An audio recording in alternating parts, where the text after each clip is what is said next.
going in circles to a certain extent. Of course, we're all waiting for 7 o'clock tonight, another family meeting. We know the President has warned us that we're not complying enough around COVID-19. Do you expect him to stick to COVID alone, or do you think he's going to have to address what is going on in his own party?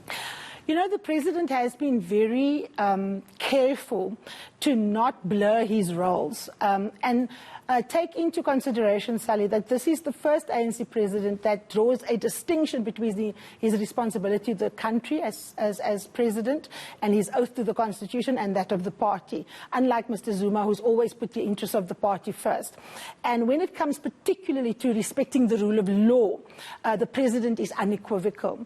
One, in terms of you know, telling people who should be arrested. He's always said it's not his job to do that. And the minute he starts interfering, his favourite words are, we should run for the hills. And he took a lot of flack because people thought that they were acting slowly. The flip side of that, of course, is also that, you know, he came under pressure in the case of Ms. Zandile Gumede, that she's still getting paid even though she's stepping aside.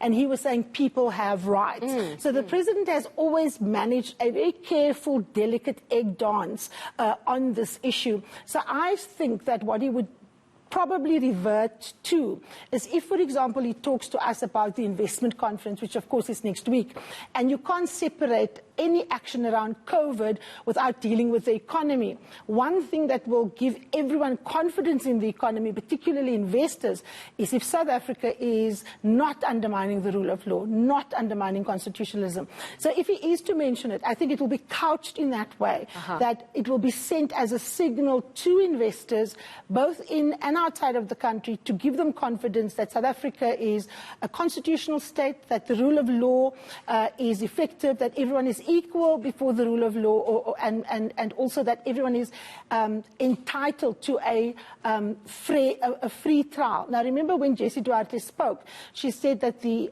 top six wants to assert that they are comfortable that the rule of law must take its course. In fact, they urged everyone, and they were very clear. They were, in my view, suggesting that even NGOs that have been pushing the anti-corruption processes shouldn't push authorities to do anything, that the law enforcement agencies must be allowed to do their work. So I think the President will probably find a way to couch that sentiment, Sally, but certainly he's going to be batting for constitutionalism. Thank you so much, Karima Brown.